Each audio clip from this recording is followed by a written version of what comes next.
famílias. Então, quando a gente vai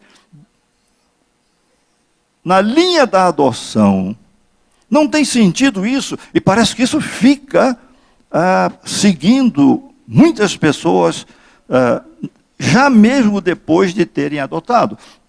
E quando encontram e percebem no filho que adotaram algumas coisas que desgostam ou que não estavam no script, não estavam no esboço que a gente fez, a gente às vezes corre a tentação de dizer isso talvez seja alguma coisa que vem lá de trás. A gente não sabe. A gente não sabe nada nem da família biológica da gente. A gente não sabe. Meu avô era italiano, vindo da Itália, do sul da Itália. Convivi muito pouco com ele, mas era extraordinário. Meu avô era padeiro. No começo da vida, meu pai também era padeiro, e deve ser essa razão porque eu como muito pão. Eu gosto muito de pão. Mas eu queria perguntar a vocês, e queria que vocês fossem honestos na resposta, se é que alguém tem a resposta para essa minha pergunta. É possível que alguém tenha. Quem aqui sabe o nome completo do seu tetravô paterno? Sabe lá atrás? O nome completo do tetravô paterno. Vou lhe dar um prêmio. É a única pessoa que eu vi nos últimos 10 anos que sabe essa resposta. Então veja, incomum, uma exceção, uma raridade. Os outros não sabem. Essa aqui sabe também? Oh, meu Deus, então eu encontrei duas coisas. Veja o que é amostragem mínima. No entanto, a grande maioria pode ficar preocupada com toda a construção hereditária do filho que vai adotar. Quer saber tudo. É absolutamente impossível. E quer construir em cima desse conhecimento ou desconhecimento os louvores ou as dores da adoção. Então não temos que nos fincar nessa hereditariedade patológica que a gente fantasia na cabeça da gente. Eu fui descobrir, alguns anos atrás, que meu pai teve uma irmã esquizofrênica. Pelo menos pelos sintomas como ele descrevia. Eu não sabia disso. E ao longo dos anos eu fui descobrindo algumas outras doenças meio complicadas na minha família, que eu nem sabia que existiam dos dois lados. E aí, o que é que eu faço? Nada.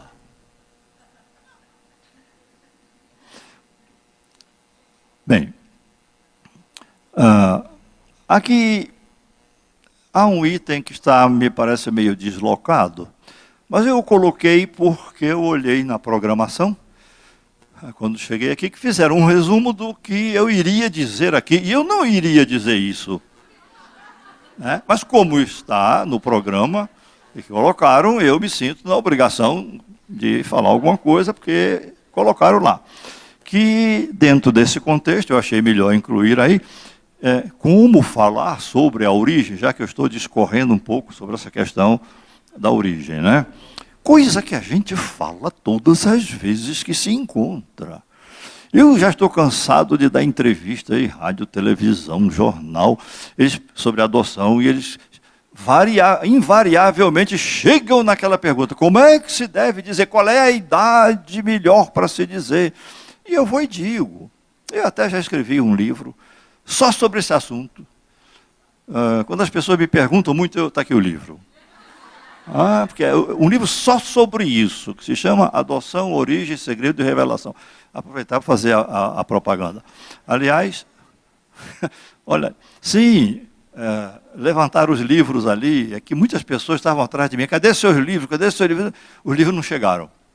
Quando foi ontem de tarde, a editora Juruá, que está ali, que se encarregou de trazer meus livros, disse: chegaram os livros, avise lá o povo. Eu estou avisando, está avisado já, que alguns livros meus chegaram, estão lá. Bom, veja, essa questão da origem. Como é que a gente faz com isso? Eu já disse lá no começo que é fundamental a questão da história e todos temos direito à história e o filho adotivo tem direito à sua biografia. A biografia que nós, os pais adotivos, temos conhecimento de e podemos passar para eles sem nenhum receio.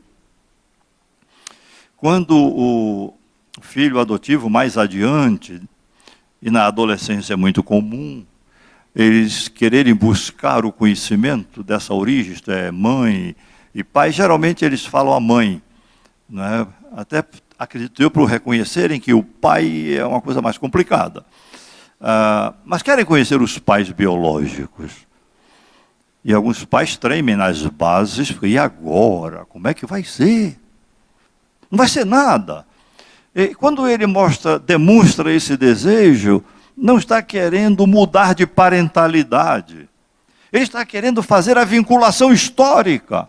Eu mesmo, ao longo desses 41 anos de trabalho com famílias adotivas, já tive a oportunidade de participar de alguns encontros de filhos adotivos com suas mães de origem. Esses filhos já na adolescência, alguns outros adultos, né? Eu sempre me recusei a participar, mas às vezes a insistência é tão grande que eu fico com pena. Os pais adotivos saem de casa porque vem a mãe biológica marcar o encontro na casa, fica o filho ou a filha e não querem que eles fiquem sozinhos, me pedem para participar. Até o filho adotivo às vezes pede isso. Aí eu vou. Eu vou já sabendo o que vai acontecer. Porque já participei de uma dezena de situações dessas. E lembro de uma que a moça tinha 18 anos, a filha, e veio a mãe biológica, entrou, encararam-se, e veja como foi o diálogo. A mãe biológica disse para a moça, como você cresceu? Claro. Ele disse, você está estudando? Estou, sim, senhora. Você vai bem na escola? Eu vou bem. Você gosta da família em que você está? Gosto muito. Aí construiu-se um silêncio aterrador. E as duas buscando o que dizer sem encontrar. Até que a mãe de origem dela disse, olha, hoje como eu tenho muita coisa para fazer, preciso ir, e outro dia a gente vai conversar. Estamos esperando esse dia até hoje, fazem anos, e ela nunca mais apareceu. Então veja, mais ou menos dessa forma foram os encontros de que eu participei. Não há uma busca de mudança de parentalidade. Há uma outra coisa que as pessoas têm direito de conhecer a sua história do jeito que quiserem. Uma das minhas filhas adotivas, falei com ela agora no telefone, ela hoje tem 33 anos, foi adotada com 12 horas de nascida, e ela é muito afetiva. Não sei porquê, quando ela tinha 6 anos de idade, mais ou menos, ela olhava para mim e dizia, papai, quando você ficar velhinho, eu vou construir na minha casa um quarto com banheiro para você. Eu achava isso uma demonstração de afetividade tão grande, eu ficava tão satisfeito, que ultimamente eu perguntei, você lembra disso? Ela lembrava. Se aí, está firme na ideia de construir o quarto com banheiro, se for preciso? Ela riu, disse, não, tem quarto com banheiro. Ela, quando tinha 11 anos, chegou para mim e disse, papai, eu queria ver se dava um jeito de a gente conhecer a minha outra mãe. Eu disse, vamos lá. Tudo que eu sei eu já disse a você. Eu não sei o nome dela, não sei nada, mas a gente pode tentar.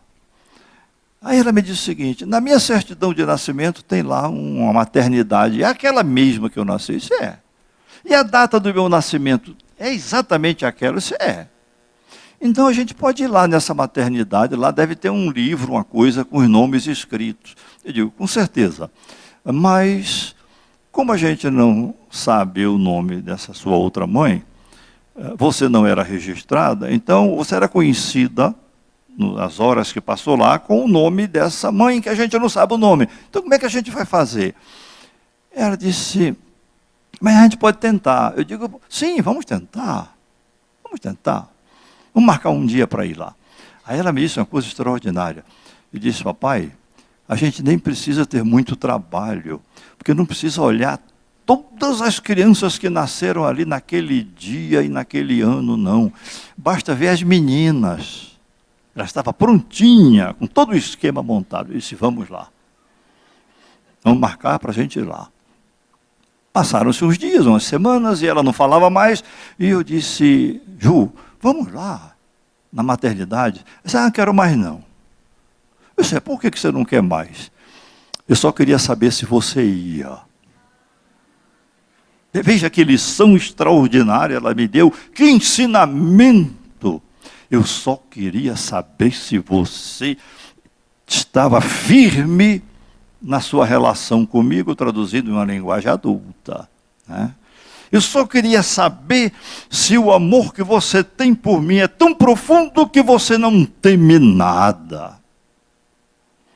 Eu só queria saber isso. E como ela soube, ela não teve mais interesse em ir lá.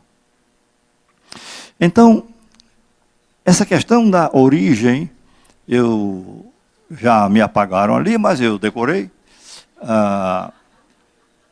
Só duas coisas que eu quero chamar a atenção quando a gente vai conversar sobre os filhos a respeito disso. Não é só o conteúdo, aquilo que a gente tem que dizer e que precisa dizer, é a forma. Nós desprezamos muito a forma de fazer as coisas, de dizer as coisas, porque fomos ensinados e que mais importante do que a forma é o conteúdo. Engano. Eu, pelo menos, não conheço conteúdo sem forma. Forma e conteúdo se completam. Conteúdos belíssimos e conteúdos de uma importância humana muito ampla se perdem dentro de formas inadequadas. Nas relações entre as pessoas, conteúdos muito bons em termos educativos passam despercebidos por conta de formas impróprias que nós utilizamos.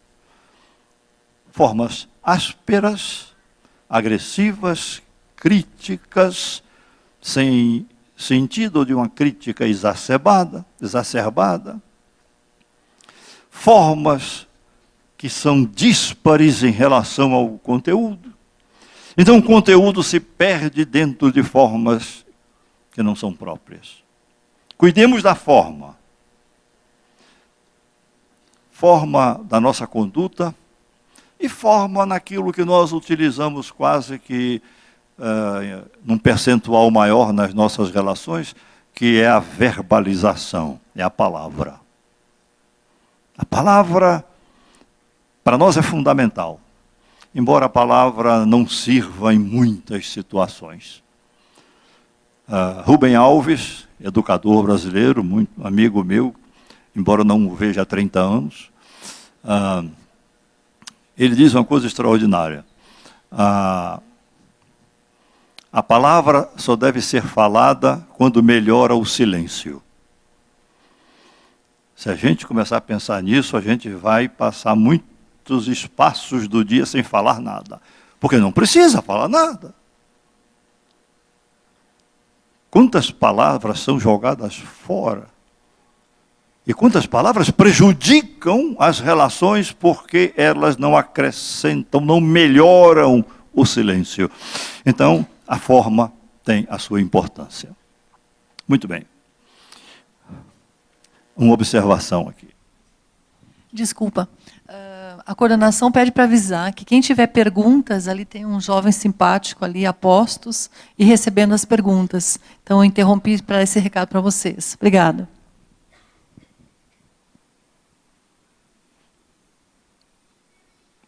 Muito bem.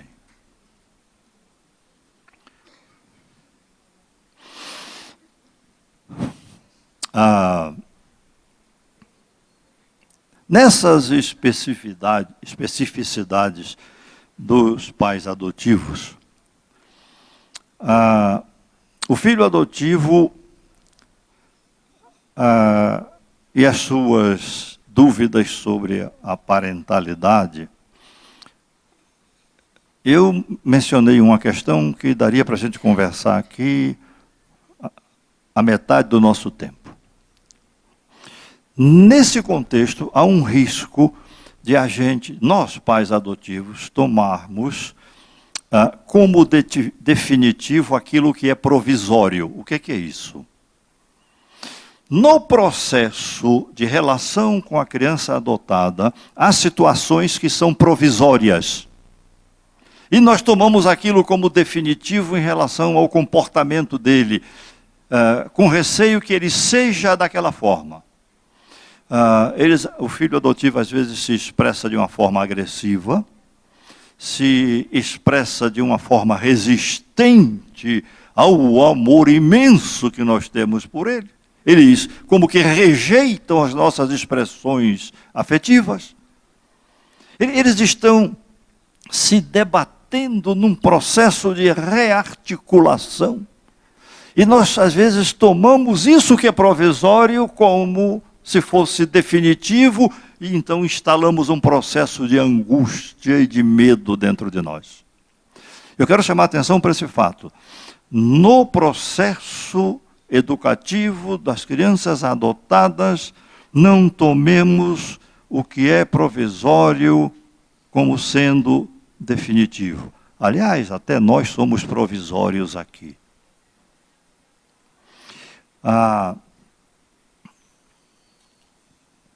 Vamos avante um pouquinho nisso. Deixe eu retornar a uma questão que, para vocês poderem entender o que eu quero dizer com isso aí. Quando uma criança nasce, ela começa a construir um vínculo com a mãe de origem ou com a pessoa que está cuidando dela sistematicamente. E essa criança recém-nascida tem 3 formas básicas de identificar essa figura que cuida dela. Todo mundo sabe disso. É pelo timbre da voz, pelo cheiro do corpo e pela textura da pele.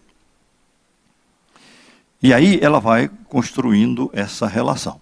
É interessantíssimo porque essa pessoa que cuida dela, seja a mãe ou quem for, se afasta e sai quando volta para casa, se chegar na porta da frente e falar em voz alta, num tom que a criança lá no quarto ouça, ela se agita, porque ela conheceu o timbre da voz, da pessoa que cuida dela. Quando chega perto, ela sente o cheiro do corpo e ela se aninha àquela pessoa, porque é a pessoa que cuida dela. É por isso que eu sempre aconselhei as mães, adotivas ou não, as mães que têm filhos recém-nascidos, que quando estiverem cuidando deles, que não se perfumem, por favor.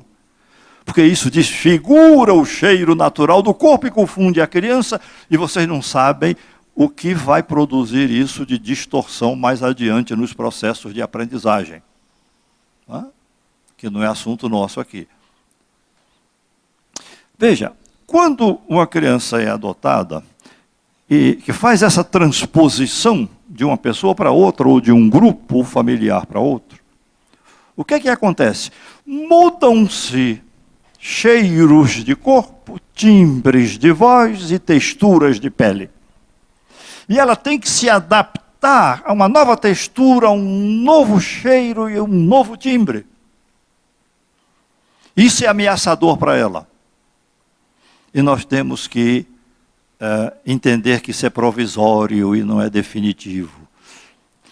Aí alguém é de perguntar, e no caso de adoções tardias? Eu vou logo tentando responder umas perguntas que vocês vão fazer depois. No caso de adoções tardias, claro que a coisa já não se configura como no recém-nascido, mas outras situações tomam o lugar disso aí. São os hábitos, são as condutas, são as palavras, é a entonação da palavra, é o olhar, é o ouvir, é o silêncio, é tudo.